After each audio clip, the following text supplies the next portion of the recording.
কত সুন্দর মানে কৌশল বিনিময়, তাদের অনেক কিছু শিকার আছে। হিন্দুরা আগে নাম পরিবর্তন করে সৌদি আরব যেত। আমি যখন গেছি তখন ভয় লাগতো যে আমি হিন্দু পরিচয় নিয়ে যাব। এখন দেখি না, কত সুন্দর ব্যবহার, ভালো লাগে।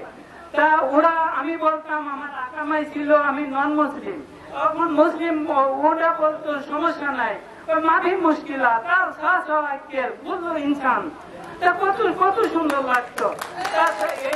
এইটার বাংলা হচ্ছে তুই মুসলমান তুই হিন্দু, সমস্যা কি, একসাথে খাই, সবই তো মানুষ।